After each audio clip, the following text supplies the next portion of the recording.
Hello friends, எல்லோரும் எப்படி இருக்கீங்க? வீடியோ போட்டு ரொம்ப நாள் ஆகுது. இந்த சைடே வர முடியல. பிகாஸ் ஆஃப் ஒர்க் வீடியோ எதுவும் எடுக்க முடியல. ரொம்ப நாள் கழிச்சு இன்றைக்கி ஒரு வீடியோ போடலான்னு நேற்று விடாமுயற்சி போயிட்டு வந்தேன். ரொம்ப நாள் கழிச்சு அந்த படம் ரிலீஸ் ஆகிருக்கு, பார்த்துட்டு வந்தேன். ஏன் நிறைய பேர் நெகட்டிவாக கமெண்ட் கொடுக்குறாங்கன்னு தெரியல அந்த படத்துக்கு. என்னை பொறுத்த வரைக்கும் படம் ரொம்ப சூப்பராகவே இருந்தது.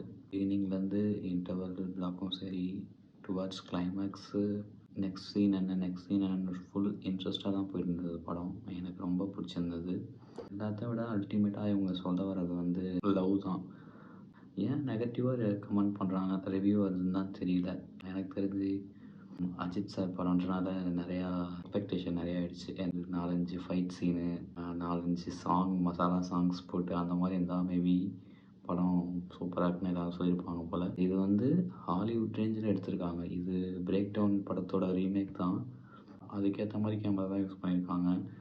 ஷார்ட்ஸ் எல்லாமே பார்க்கும்போது ஹாலிவுட் ரேஞ்சிலே இருந்தது படம். பர்சனலாக ரொம்ப பிடிச்சிருந்தது. இந்த ஜென்ரேஷனுக்கு தேவைப்படுற படம் தான்.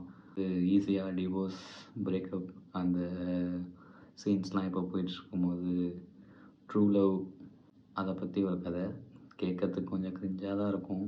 அதான் ட்ரெய்லர்லேயே ஒரு டைலாக் இருக்குமே, டிவி கெட்டு போச்சுன்னா ரிப்பேர் பண்ணுவோம், ஃபோன் கெட்டு போச்சுன்னா ரிப்பேர் பண்ணுவோம், தூக்கி போட மாட்டோன்ட்டு. அதுதான் கதையே. வேணான்னு சொல்லிட்டு போகிற ஒய்ஃப் தலை எவ்வளோ தூரம் போகிறாரு, அதை பற்றி தான் கதை. சூப்பராக எடுத்திருந்தாங்க. எனக்கு ரொம்ப பிடிச்சிருந்தது. நீங்களும் போய் பார்த்துட்டு எப்படி இருக்குன்னு சொல்லுங்கள்.